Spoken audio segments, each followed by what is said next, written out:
Bonjour, bonsoir. Merci beaucoup au comité scientifique de m'avoir invité, monsieur le modérateur, chers collègues. Alors d'abord, c'est un honneur d'être dans cette session, mais je suis réanimateur. Je vais donc vous parler de choses que je connais plus en tant que réanimateur, et j'essaierai bien sûr au maximum d'être humble par rapport à cette spécialité difficile que sont les urgences. À l'état des lieux de l'analgésie aux urgences, je me suis penché sur la littérature, il va y avoir certaines redites avec ce qu'avait dit Agnès, et j'ai découvert un terme qui me parle, puisque nous avons vécu la même chose en réanimation, c'est l'oligo-analgésia, c'est-à-dire pas beaucoup d'analgésie. Ce vieux papier de 89 qui lançait le terme d'oligo-analgésia chez des patients qui arrivent avec de la douleur sévère, aiguë, médicale ou chirurgicale, plus de la moitié ne recevaient aucun antalgique pendant qu'ils étaient aux urgences. Et puis ceux qui en recevaient, eh bien, 2 tiers le recevaient plus d'1 heure après avoir été admis, et puis un peu moins de la moitié, plus de 2 heures après. Alors qu'en est-il 20 ans après de cette oligo-analgésie? Grosse étude nord-américaine, 1000 patients, 20 centres d'urgence. Et vous voyez ici l'échelle de la douleur entre 0 et 10, 0 pas mal, 10 très très mal, le pourcentage de patients. En blanc, en noir, c'est lorsqu'ils arrivent aux urgences, en blanc, c'est quand ils partent. Donc beaucoup plus de douleur quand ils arrivent que quand ils partent. Mais regardez, quand ils partent, 3 patients sur 4 ont encore une douleur d'intensité modérée à sévère aux urgences. Donc c'est un terrain, les urgences, un peu comme la réanimation, où la douleur est difficile à manager.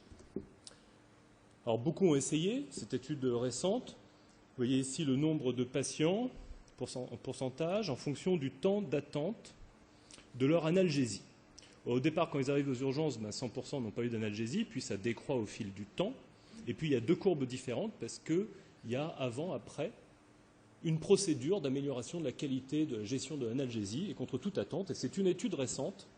Regardez, c'est pire après. Ils ont mis en place un protocole et ils attendent encore plus longtemps, puisqu'un peu moins de la moitié des patients attendent toujours après 1 heure et demie leur antalgique. Donc ce n'est pas facile, les urgences, et c'est pour ça que je parle dans cette session, et je remercie encore d'avoir eu l'occasion de travailler sur la douleur aux urgences, parce que forcément il y a des points communs avec la douleur en réanimation, mais c'est un terrain, les urgences ou préhospitaliers, qui est très difficile et avec des équipes qui sont complexes, pluridisciplinaires, avec beaucoup d'intervenants, des équipes qu'il faut former avec beaucoup de médecins, beaucoup d'IDE, avec un turnover, avec beaucoup de patients. Et vous l'avez dit, on passe de l'angine à la péritonite. Pourtant, la rapidité de l'admission des antalgiques, c'est bien, c'est un facteur, un paramètre qualité.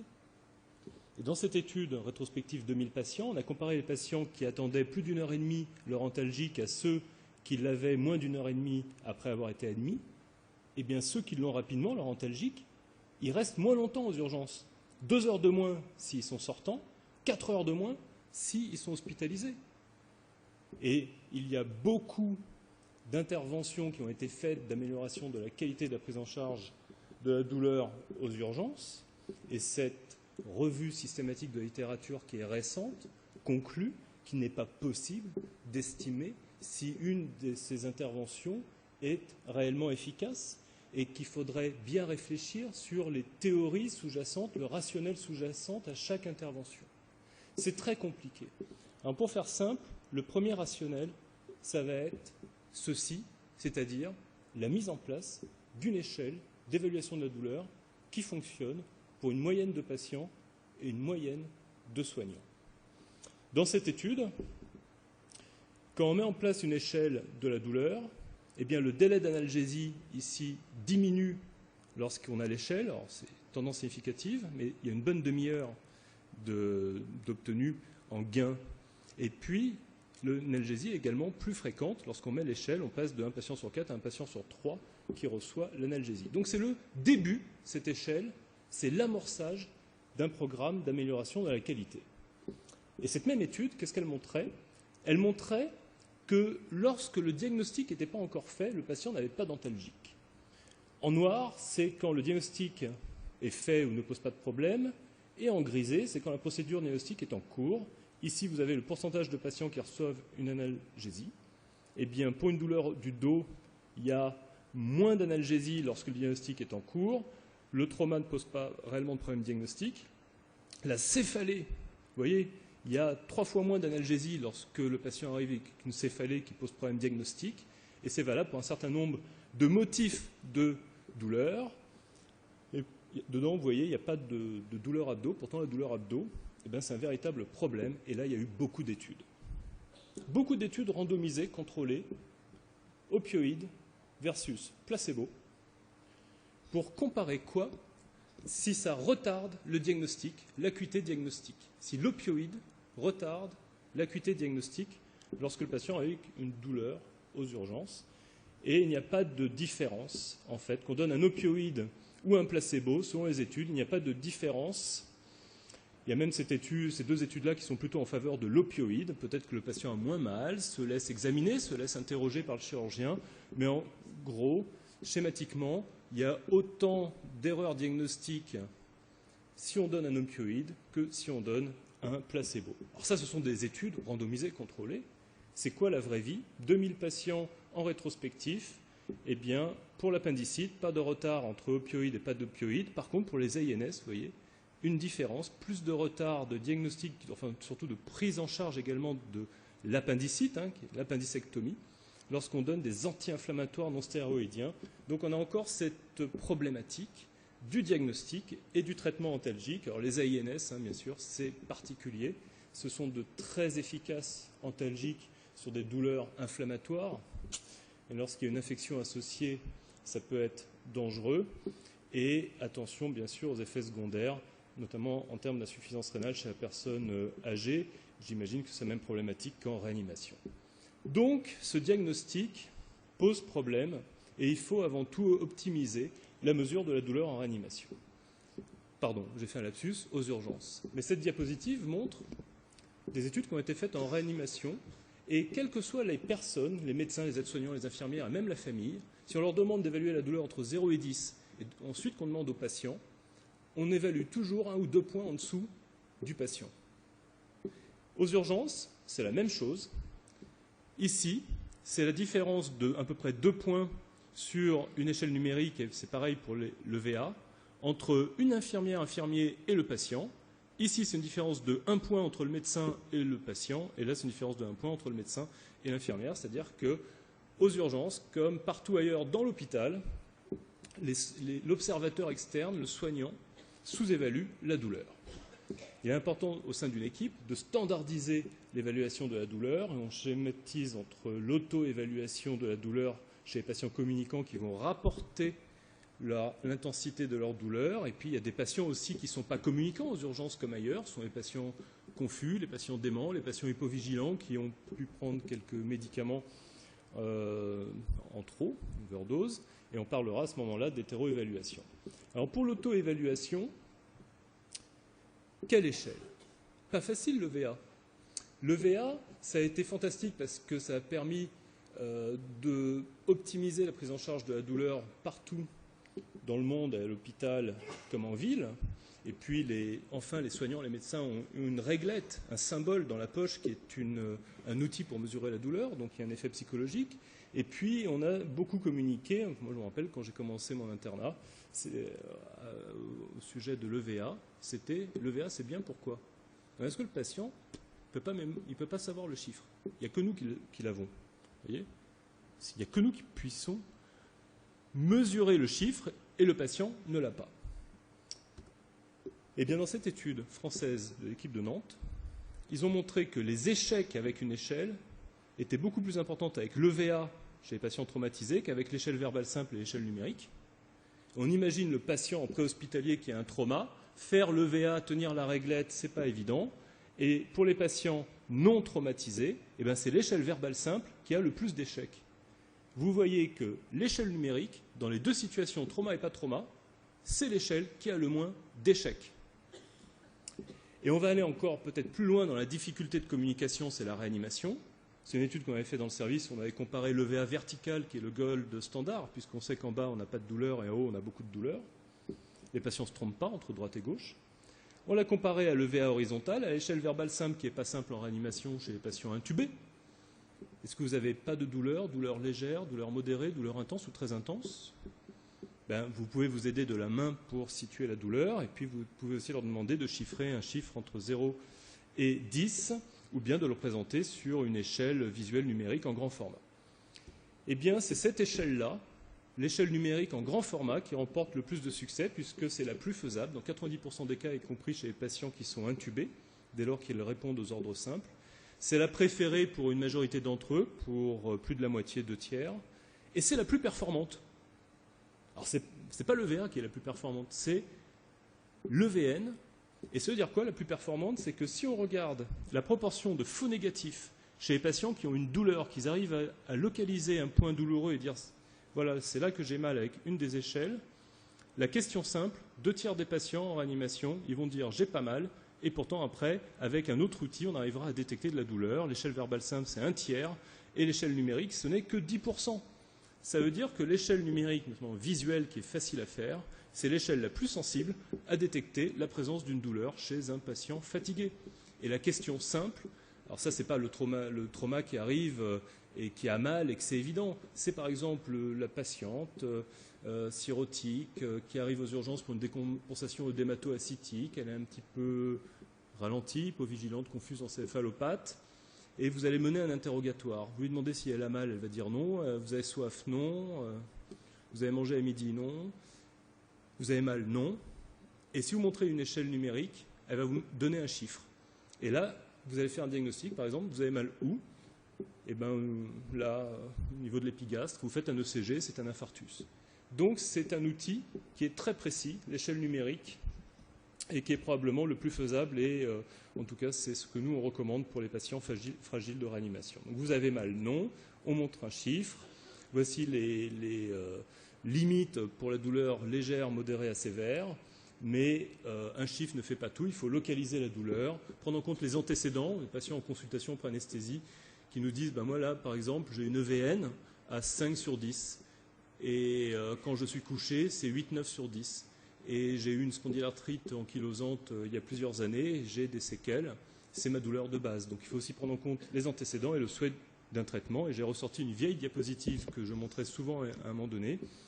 C'est sur l'efficacité et la sécurité d'un protocole de gestion de la douleur avant-après la mise en place de ce protocole largement au sein d'un hôpital. Et la question posée, c'est est-ce que la sécurité du patient est compromise par un traitement basé seulement sur un chiffre sur l'échelle numérique?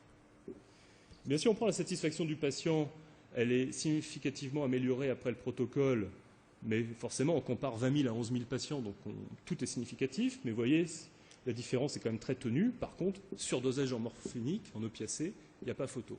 Donc il ne faut pas se baser uniquement sur un chiffre, et c'est là toute la difficulté de mettre en place un protocole au sein d'une équipe, d'un département d'urgence qui est vraiment très conséquent avec beaucoup d'intervenants et des turnovers qui empêchent la formation des gens. Il y a toujours une procédure diagnostique avant.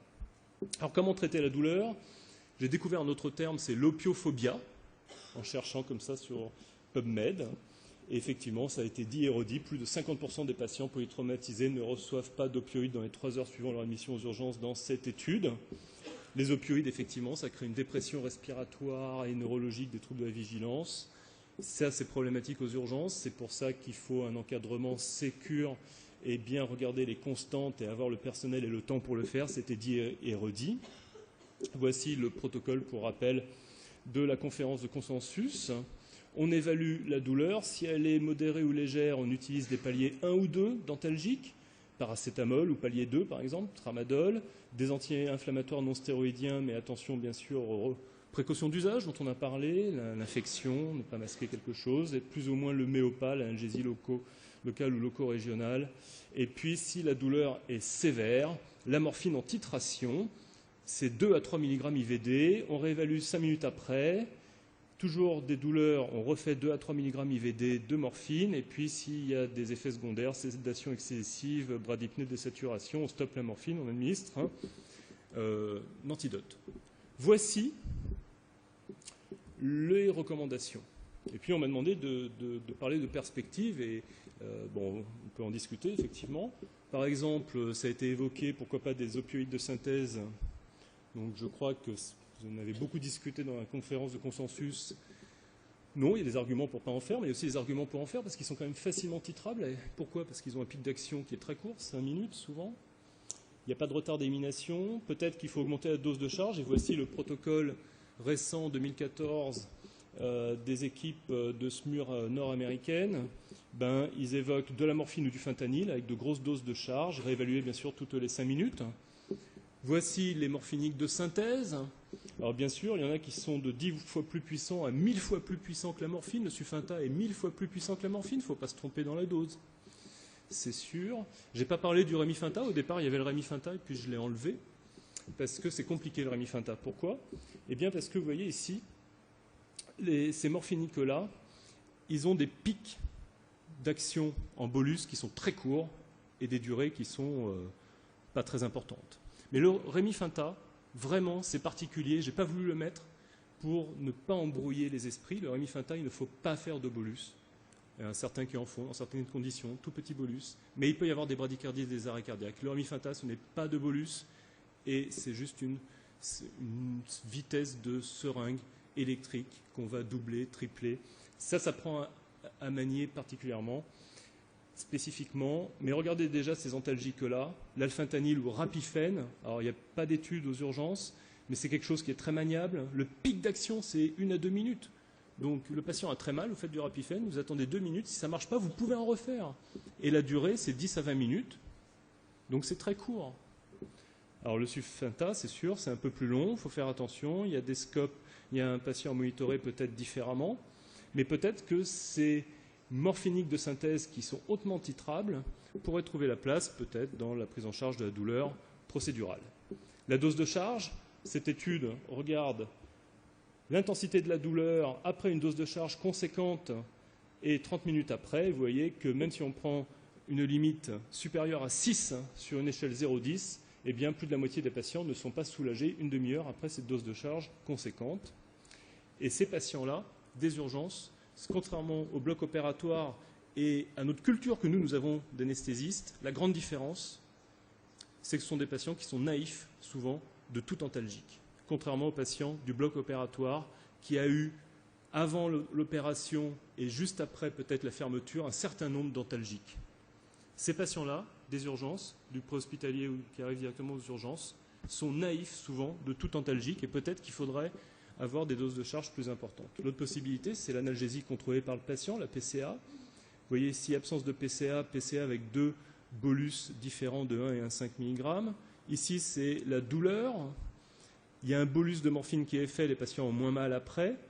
Mais lorsqu'on utilise une PCA, la douleur diminue de manière significative par rapport à l'absence de PCA. Donc c'est une voie à approfondir peut-être. Pareil, dans le même sens, tout ce qu'on peut prendre de la culture post-opératoire et la mener aux urgences, l'analgésie multimodale, eh bien tous ces médicaments qui sont montrés ici ont une action au moins additive sur la morphine, et notamment le tramadol. Et le tramadol, parlons-en, c'est un médicament intéressant, morphinique mineur, donc on ne pourra pas traiter une douleur maximale peut-être, mais on l'aime bien parce qu'il y aura par voie de conséquence moins d'effets sur la dépression respiratoire. Eh bien attention, ici ce patient reçoit du tramadol parce qu'il a mal. Voici le pic de tramadol, le pic de son métabolite. Ce patient est un métaboliseur rapide. Le métabolite arrive rapidement dans le sang. Il s'élimine lentement. Pourquoi? Parce que ce patient est insuffisant rénal. Et puis en plus, le métabolite passe lentement la barrière hémato-encéphalique. Et regardez, là, le patient ne reçoit plus de tramadol et il n'a plus mal. 7 heures après, il développe un coma. Coma décalé, avec du tramadol. Et la morphine, c'est pareil. Si vous devez retenir une précaution d'utilisation pour la morphine, c'est l'insuffisance rénale. Vous avez pareil, le coma décalé avec la morphine de 24 heures. Et c'est pour ça que toutes ces études faites aux urgences sur la qualité de l'analgésie, il faudrait voir ce qui se passe 24 à 48 heures après en termes d'effets secondaires. Et ce qui est à redouter avec la morphine, contrairement aux morphiniques de synthèse, c'est que la morphine, vous avez des effets secondaires en cas d'insuffisance rénale, mais qui sont décalés de 24 heures. Le tramadol, il est métabolisé. Alors, il y a 10% de la population qui sont des métaboliseurs lents, ce sont les patients pour lesquels le tramadol ne marche pas bien et qui ont les effets secondaires nausées, vomissements. Et puis, il y a 10% de la population qui le métabolise de manière rapide, avec un risque de dépression élevé. Le Néfopan est intéressant parce que lui, c'est un autre médicament qui n'a pas d'effet sur la dépression respiratoire et la vigilance. Attention à l'épilepsie, il faut savoir qu'il y a une augmentation de la fréquence cardiaque, une diminution de la tension qui sont modérées, mais attention chez le patient coronarien, notamment en termes de la tachycardie. Et c'est un médicament qui est efficace. Vous voyez, en une demi-heure, on a des EVN modérés entre 4 et 7 qui vont diminuer complètement. Et là, pareil, c'est un outil comportemental de la douleur qui va diminuer. Un outil comportemental de la douleur, et ça me permet d'introduire la cinquième perspective, qui est l'utilisation de scores comportementaux chez les patients peu communicants. Ce qui est établi dans la conférence de consensus, c'est d'utiliser une EVA ou une échelle numérique, et éventuellement, si on n'y arrive pas, une échelle verbale simple, on va préciser les limites. Et chez les patients pour qui l'auto-évaluation n'est pas réalisable, il est conseillé d'utiliser les échelles CPA, Algo+, proposées par les experts pour les personnes âgées. En revanche, il n'existe pas d'échelle validée chez les adultes non communicants. Et pourtant, il y a des outils en réanimation, comme l'échelle comportementale de la douleur, c'est le BPS, qui permet une observation bien standardisée du comportement de la douleur et qui peut être utilisé aussi chez le patient non intubé en écoutant la vocalisation de la douleur. Voici les perspectives.